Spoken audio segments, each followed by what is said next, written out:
우리 지역의 이슈를 다양한 관점에서 살펴보고 소통하는 시간, 시사 토크쇼 이슈 앤 팩트체크입니다. 자, 미래 산업과 사회를 혁신해갈 핵심 동력, 메타버스를 꼽고 있습니다. 그런데 이 메타버스 산업을 선점하기 위해서 발빠르게 움직이고 있는 지자체가 있죠. 바로 경상북도입니다. 오늘 시간에는 경상북도의 메타버스 산업 어디까지 왔는지 점검하고 짚어보는 시간 갖도록 하겠습니다. 자, 두 분의 전문가 모셨습니다. 구미전자정보기술원 실감미디어연구센터의 손선영 수석연구원, 그리고 민간합동 메타경북추진단의 최성광 공동위원장 두 분 모셨습니다. 어서 오십시오. 네, 반갑습니다. 자, 먼저 손 박사님께 여쭙겠습니다. 메타버스라는 단어가 이제는 익숙해졌습니다. 30년 전에 처음 생겨났고 메타 플러스 유니버스의 약자라는 것 정도는 많이 알고 계시는데 그래도 아직 그 개념이 좀 낯설거든요. 이 개념에 대해서 다시 한번 좀 짚어보겠습니다. 많이들 들어보셨고 30년 전에 나왔다. 메타와 유니버스의 결합된 용어다라는 정도는 많이 들어보셨을 거예요. 그럼 좀 편하게 우리가 쉽게 다가올 수 있게 생각을 한다면 사회, 경제, 문화 전반이 이루어지는 3차원 가상 공간을 메타버스라고 생각하시면 될 것 같습니다. 그러니까 현실과 가상의 결합. 네, 맞습니다. 점점 더 확산되고 있는 것 같아요. 예전에는 엔터테인먼트 문화 쪽에 국한됐는데 이게 경제, 사회 전반적으로 퍼지고 있는 그런 분위기입니다. 네, 맞습니다. 일례로 1990년대 초반 같은 경우에 인터넷이 처음 나왔어요. 처음 나왔을 때 인터넷이 뭔가도 되게 궁금해하셨고 그걸 이제 이용하시는 단계로는 저희가 이제 검색 엔진을 통해서 궁금한 것들 많이 찾으시고 또 대학생들은 숙제도 많이 하시고 그걸로 하셨는데 그 다음에 넘어온 것이 이제 저희가 휴대폰으로 넘어왔습니다. 웹 2.0이라고 하는데요. 휴대폰으로 넘어와서는 여기서는 뭐 검색 엔진 플러스 그리고 내가 원하는 사람들과 소통, SNS 기능 그리고 조금 어느 정도의 쇼핑 기능까지 그러니까 경제 활동이 들어간 거죠. 근데 여기서 더 나아간 인터넷 이후의 세상을 메타버스라고 생각하시면 될 것 같습니다. 인터넷의 다음 단계. 네, 맞습니다. 네.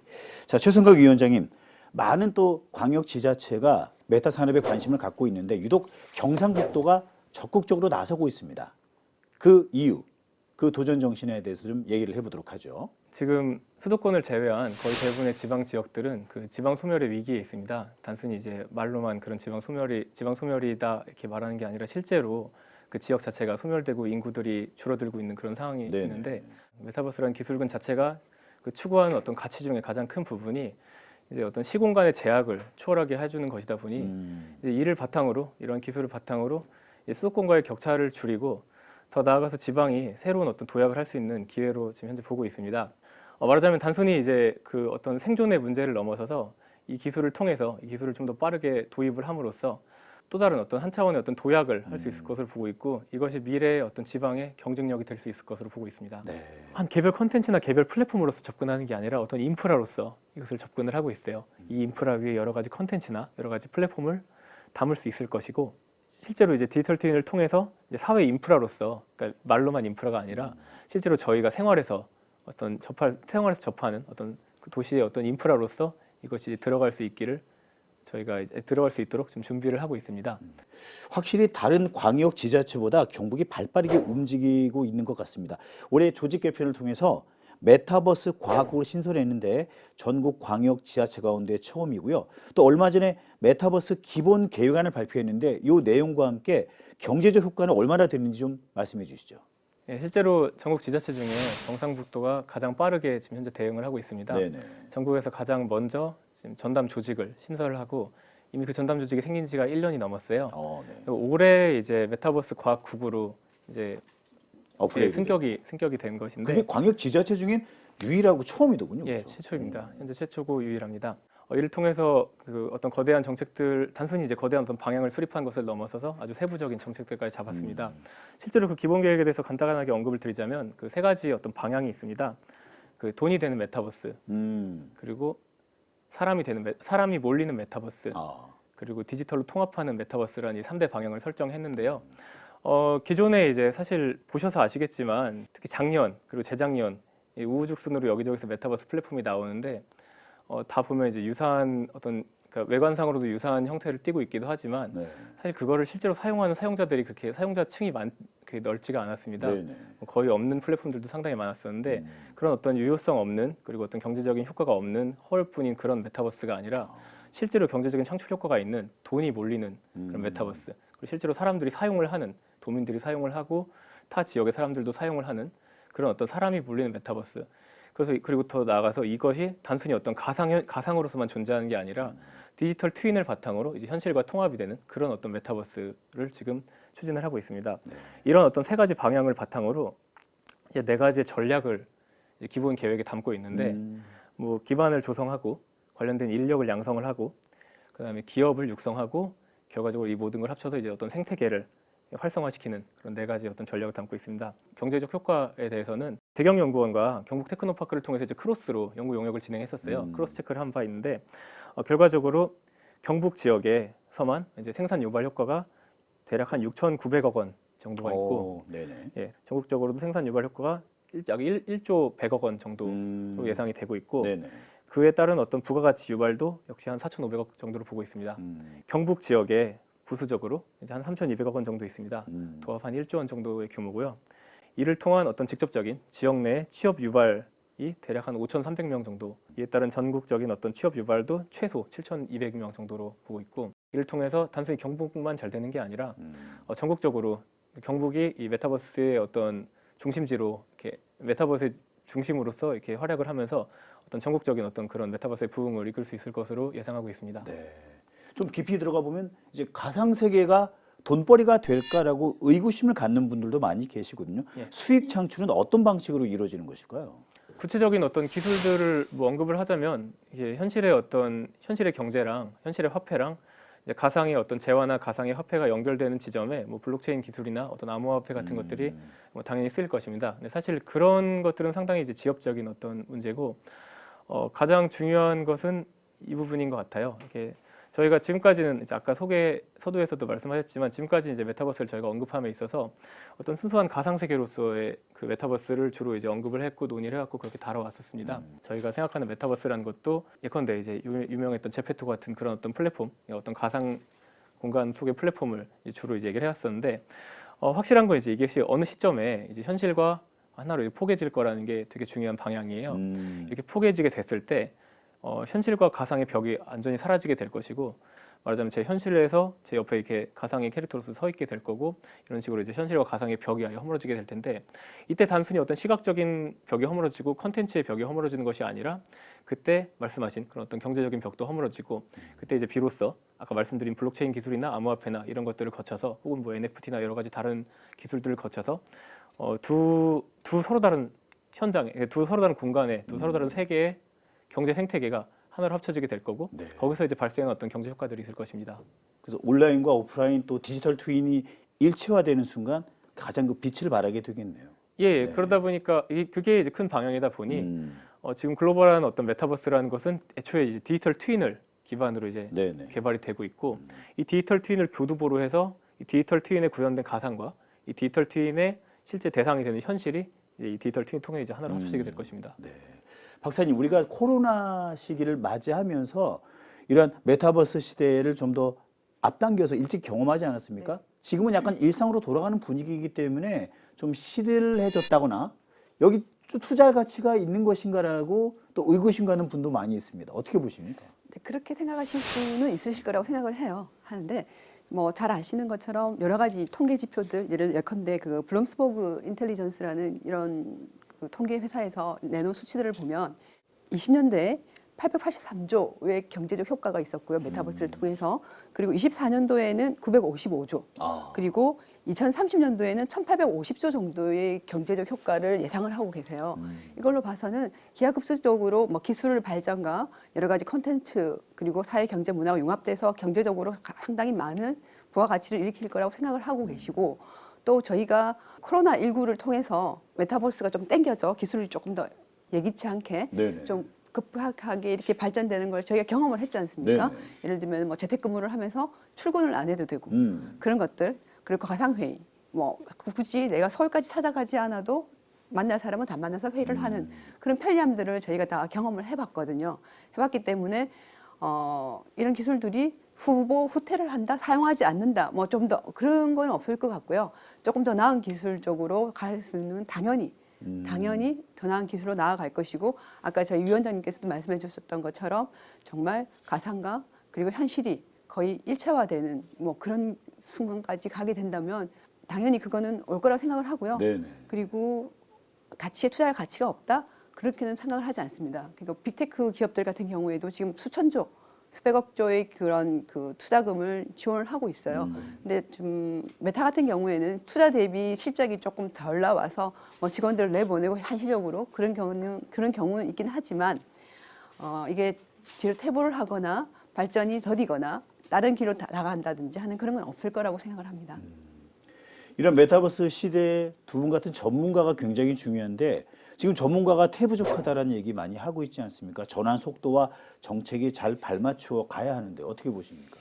일단은 저희가 가져야 될 관점이 이게 메타버스라는 단어가 이제 부상하기 시작한 것이고 사실 그 메타버스를 구성하는 각각의 기술들은 이미 말씀하신 것처럼 뭐 20년 전부터 꾸준히 연구 개발되어 왔고 현재 이제 그게 이제 빛을 발하고 꽃을 피우고 있는 상태입니다. 그 꽃이 이제 하나로 모여서 이제 메타버스라는 어떤 꽃밭을 만드는 셈이고 그러다 보니 이제 메타버스의 전문가를 찾는 것보다는 이 메타버스라는 이 전체 인프라 혹은 이 생태계를 구성하는 각각의 개별 기술들의 전문가들에게 의견을 듣는 게 네네. 맞는 것 같고요. 실제로 이제 그 각각의 분야에서 이 방향에 이제 모든 기술들이 맞춰서 이제 지금까지 발전해 온 셈이었는데 여전히 그 분야 각 기술들의 전문가들은 여전히 유효하다고 생각합니다. 예. 그러니까 소프트웨어와 하드웨어가 같이 발전을 해야 하는데 그 부분에 있어서 우리나라가 좀 앞선 편입니까? 어떻습니까? 예를 들어서 메타버스의 선진국, IT를 좀 앞서가는 기업들이 많은 나라들에 비해서는 우리나라가 좀 규제라든지 제약이 좀 많은 건 사실인 것 규제가? 같아요. 네. 그래서 이제 그것도 어느 정도 적정선에서 사회와 약간 약속이지 않습니까? 그것도 네네. 기존의 전통적인 방식의 사회도 있었을 거고 거기 종사하시는 분들도 계셨기 때문에 그거를 일순간에 우리가 메타버스화를 할 거야라고 다 돌아설 수는 없는 부분이라서 어느 정도 사회적 합의가 좀 이루어져야 되는 부분들도 있고요. 우선적으로 먼저 해야 될 것들은 표준화를 누가 어떻게 가져가느냐, 규제를 어떻게 또 가져가느냐 하는 부분들이 상당히 중요한 부분이라고 생각하고요. 이건 어느 뭐 예를 들면 전문가들만 모여서 해야 될 것은 아니라고 보고 아까 말씀드렸던 그 규제라든지 그런 부분들이 저희 이제 경제 생활과 연관된 부분이 상당히 그렇죠. 많습니다. 메타버스는 그렇기 때문에 어느 정도의 그 사회적 합의가 좀 이루어져야 되지 않나. 그래서 어느 정도 성숙한 이런 기술들이 들어오고 어느 정도 우리가 경험을 하게 되면 또 그게 맞게끔 또 이렇게 사회적 합의가 도출된 그런 규제들도 만들어질 거라고 생각을 합니다. 지금 사실 이제 메타버스라는 단어가 앞서 이제 서두에서 말씀하셨듯이 30년 전부터 존재해 왔었고 꾸준히 그 시기적으로 계속 거론이 됐다가 어떤 유행하는 그 주기가 있었잖아요. 근데 이번 유행이 시작된 시점이 대략 한 2018년 정도부터입니다. 국내에서는 메타버스라는 단어가 한 2020년부터 이제 부각이 되기 시작했는데 사실 미국에 있는 빅테크 기업들 사이에서는 충격적이게도 이게 2018년부터 통용이 되는 단어였어요. 새로운 어떤 패러다임이자 트렌드로서 이제 메타버스라는 단어가 쓰여온 게 2018년부터고 그 시점이 언제인지를 돌아보면은 이제 5G가 상용화되기 직전입니다. 다시 말하면 2019년에 전 세계적으로 이제 5G가 상용화되기 직전에 네네. 이제 그 5G를 활용하는 새로운 어떤 산업군이자 생태계로서 이제 메타버스라는 게 주목을 받기 시작했던 것이고 다시 말하면 지금 현재 논의된 이전까지 그러니까 매 주기마다 메타버스에 대한 정의가 조금씩 달라져 왔잖아요. 지금 현재 메타버스의 정의에서 가장 중요한 어떤 기술적인 요소가 말하자면 이제 5G 통신이었던 건데, 그러니까 초저지연 초광대역 통신이었던 건데, 사실 이제 딱 그 부분만 놓고 본다면, 그러니까 이 현재 메타버스의 어떤 핵심 기술인 그 통신 기술만 놓고 본다면 한국이 상당히 앞서 있는 편이라고 생각을 합니다.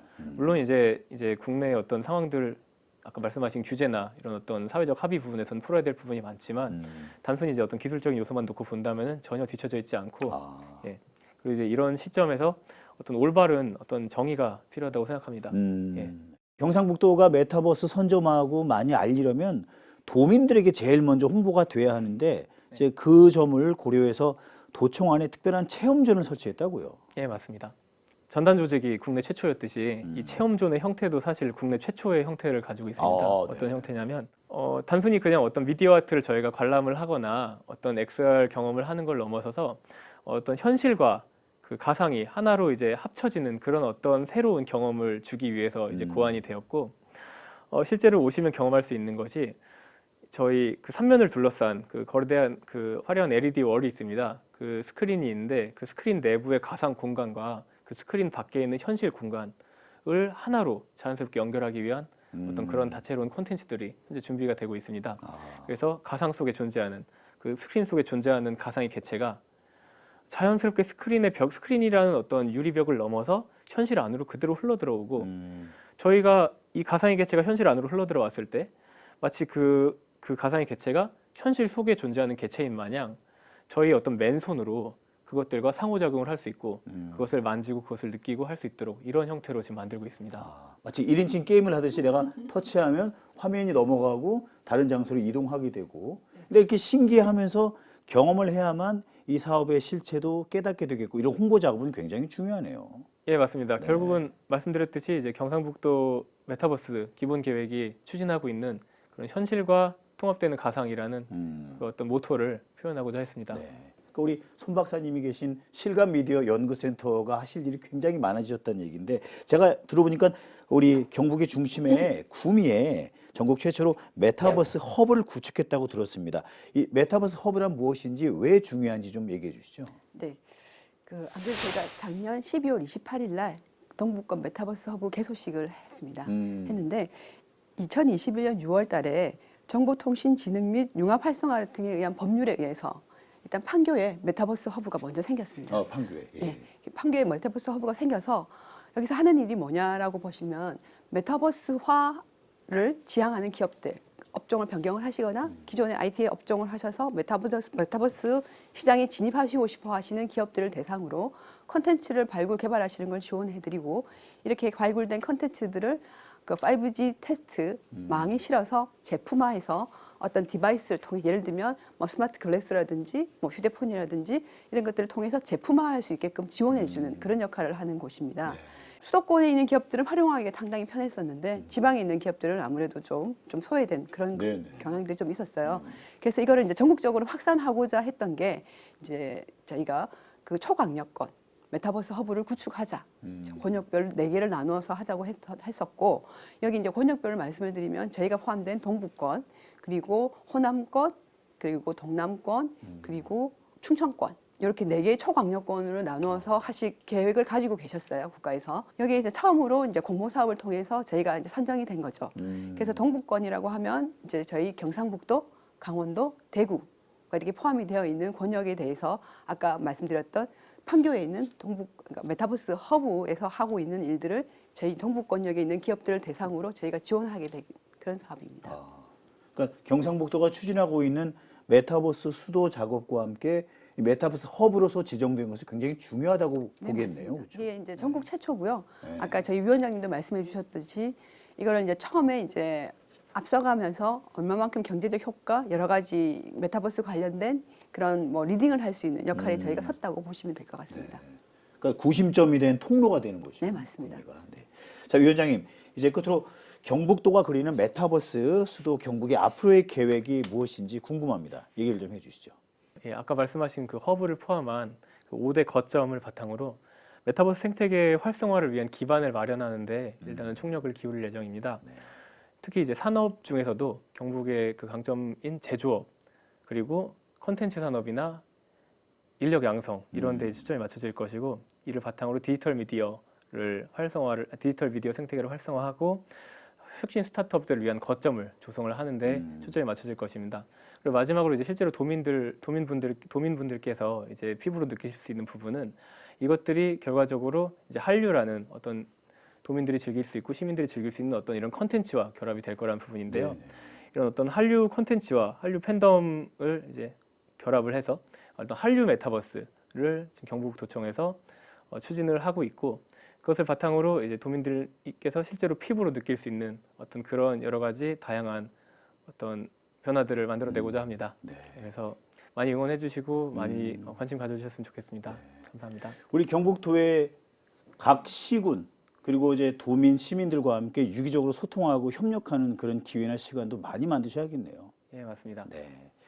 자, 마지막으로 이제 우리 손 박사님도 우리가 다가오는 메타버스 시대 어떻게 준비하면 좋은지 끝으로 한 말씀 해주시죠. 말씀하신 것처럼 인터넷이 우리의 생활에 자연스럽게 스며들었듯이 메타버스도 자연스럽게 스며들 거라고 생각을 해요. 그리고 이제 메타버스를 통해서 저희 지역의 사람들도 몰리고 여러 가지 경제 활동 그리고 문화 뭐 전반적인 활동들이 다 우리가 생각했던 전반적인 활동들이 메타버스 그러니까 IT 가상현실 세계 안으로 다 포함이 될 것 같아요. 그렇게 되면 지금처럼 특별히 달라질 건 저는 없을 거라고 생각을 하고요. 일단은 그런 것들에 대해서 예전에 이제 그런 것들이 갑자기 생각이 나거든요. 예전에 왜 인터넷이 시작됐을 때 어르신들이 이제 인터넷 교육을 받고 했던 것들이 네네. 생각이 나요. 그래서 그걸 보면 메타버스 그때보다는 훨씬 더 많은 것들을 경험하고 속도도 빨라질 거기 때문에 메타버스가 어떤 것들이라는 것들 한번 뭐 들어는 보시고 대략 이런 내용인 것 같더라. 그럼 나는 여기서 내 생활과 밀접한 그런 부분들에 대해서 내가 취사 선택을 해서 골라서 잘 활용할 수 있는 그런 지혜만 가졌으면 좋겠습니다. 너무 겁낼 필요는 없죠. 그냥 재밌고 편리한 그렇죠. 세상이 펼쳐지다니까 그렇죠. 기대감을 가지고 바라봐야 되겠습니다. 네, 맞습니다. 자, 오늘 메타버스 산업에 대해서 또 우리 경상북도가 추진 중인 다양한 방안들, 역점 사업들 살펴봤습니다. 우리 손선영 박사님 그리고 최성광 공동위원장님 오늘 좋은 말씀 감사합니다. 수고하셨습니다. 자, 메타버스는 차세대 인터넷이자 새로운 사회의 플랫폼입니다. 우리 경상북도가 메타 가상 경북도민 1,000만 명 시대를 만들겠다는 야심찬 구상을 갖고 있습니다. 새롭게 닻을 올린 이 메타버스 시대 선봉장이 되어주길 바라겠습니다. 자, 오늘 방송은 여기서 마치겠습니다. 다음 시간에도 다양한 주제와 함께 인사드리겠습니다. 감사합니다.